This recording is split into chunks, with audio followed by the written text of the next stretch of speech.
Hi everyone!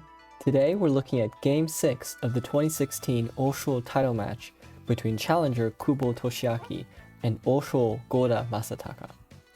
Although Gōda won the previous two games, Kubo still leads the best of 7 match 3-2. In this game, the calm exterior of the opening and middle game conceal sharp complications, but in the endgame, a fatal surprise is revealed. As sente, Kubo plays pawn to 7-6, pawn to 8-4, pawn to 5-6, pawn to 8-5, bishop to 7-7. If Gōda plays pawn to 3-4, Kubo can take a vanguard point with pawn to 5-5 and go for central rook. In the game, Gōda instead chooses pawn to 5-4. Kubo can still go for central rook, but in this game he plays rook to 8-8. Now Gōda has another choice. The most popular move is pawn to 3-4, but after bishop takes 2-2 promotes, silver takes, bishop drop 5-3, bishop drop 5-7, both players will make a horse, and even though Gōda's position is objectively okay, he might not have wanted to play a Rikisen type of game. So instead of pawn to 3-4, Gōda plays silver to 6-2. This move is actually problematic because Kubo can immediately play pawn to 8-6, pawn takes, bishop takes, and because the 8-2 rook is unprotected, Kubo's threat is bishop to 4-2 promotes. Because it was thought that this position favors sente, it would have been exciting to see Gōda's countermeasures, but Kubo decided against it.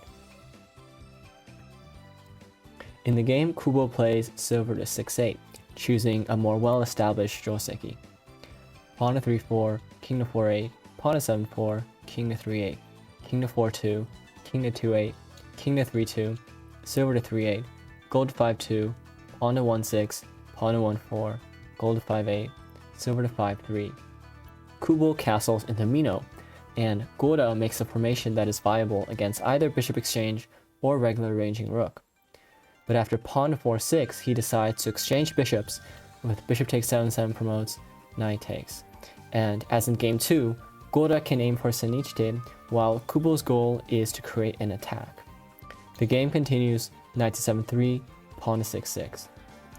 And it would be normal to play king to 2-2 to aim for Mino or Anaguma, but Gōda plays silver to 4-2, silver to 5-7, pawn to 4-4, rook to 8-9.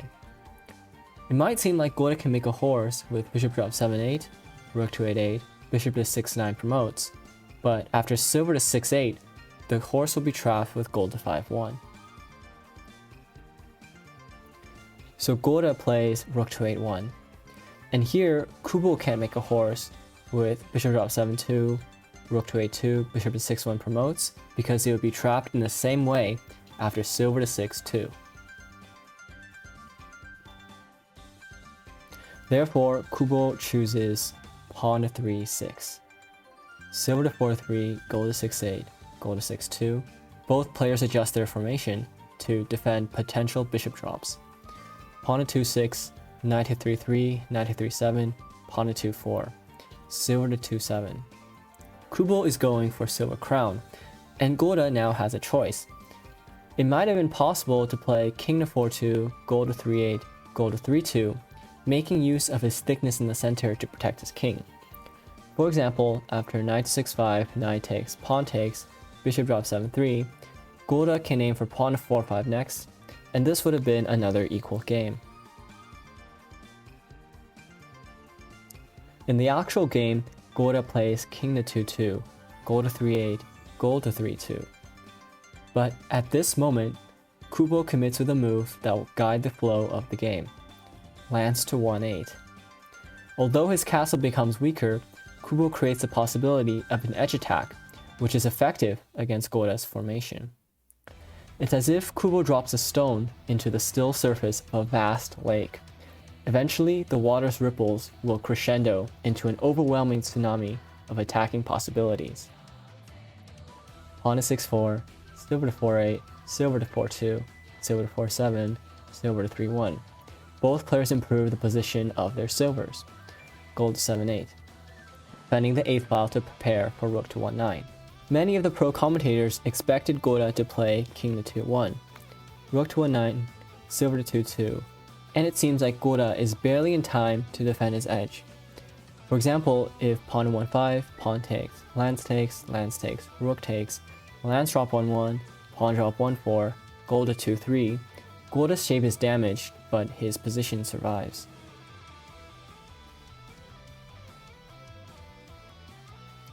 Instead of playing king to 2-1 and completing a silver crown, Gōda plays pawn to 9-4, a waiting move.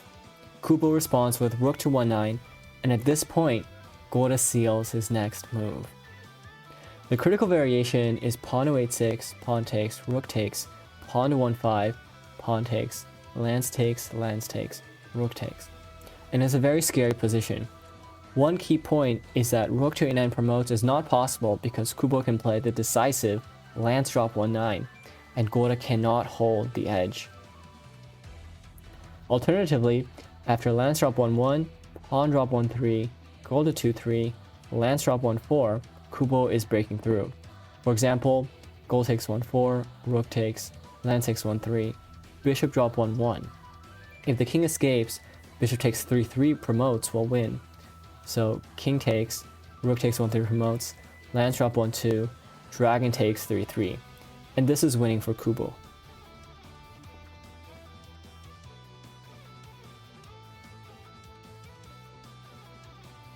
Perhaps then it was too risky to go for semi with pawn to 8-6. In the game, Gōda's sealed move is Gōda 2-3.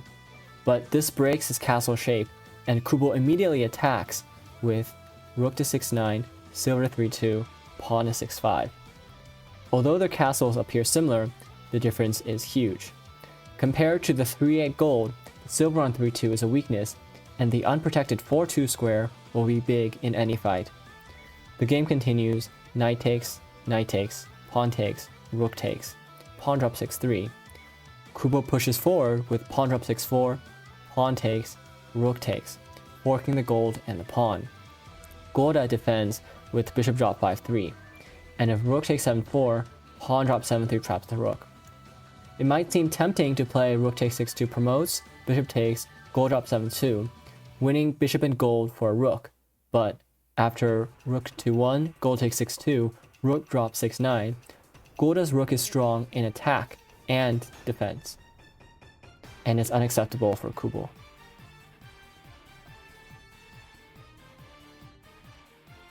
In the game, Kubo plays the cool-headed rook to 6-9, pawn drop 6-3, gold to 7-7, defending against pawn to 8-6 while activating his gold. Bishop to 6-4, gold to 6-6. Kubo has calculated that after pawn to 8-6, he is in time with gold to 6-5, pawn takes 6-7 promotes, gold takes 6-4, to king to 7-8, pawn drop 8-2. This is a thematic tesuji. Rook takes, bishop drop 7-1, rook to 8-8 promotes, bishop takes 6-2 promotes, to king takes 6-9, gold to 5-3. Kubo's attacking pieces are greater in number and closer to the enemy king, so he would have the lead in this endgame.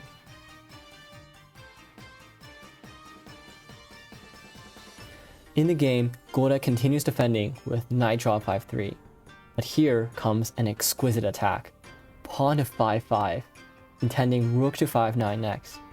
Once again, after pawn to 8-6, rook to 5-9, Kubo's attack is in time. Pawn takes 5-5, gold takes, bishop takes, rook takes, pawn drop 5-4, rook to 5-7, a key move. Pawn takes 6-7 promotes, pawn drop 8-2, rook takes, bishop drop 7-1, rook to 7-2, bishop takes 6-2 promotes, rook takes 8-7. With this tesuji, Kubo reverses Gōda's attack and takes the lead.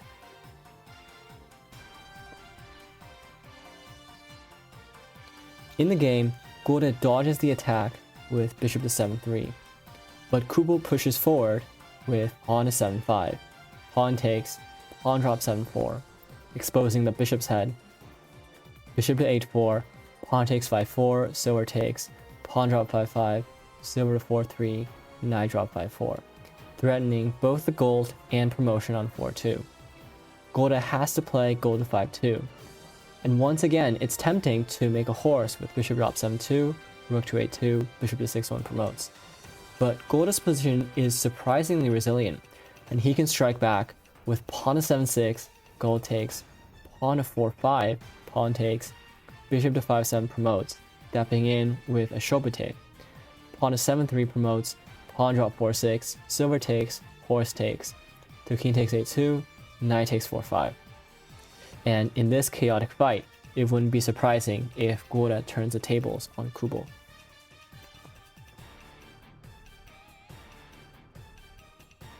Instead, Kubo plays another remarkable move, gold to 5-6. As the gold shifts to defense, Kubo's rook gains influence from its open line. Pawn to 7-6, bishop drops 7-3. Kubo exchanges Gōda's strongest piece. Pawn to 7-7 promotes, bishop takes 8-4 promotes, rook takes, pawn to 7-3 promotes. And with to king takes 6-3 coming next, Kubo's attack is a total success.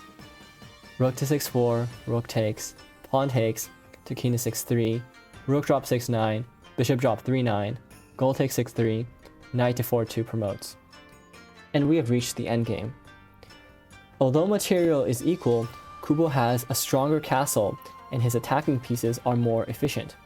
There's no defense against his next move, rook drop 6-1.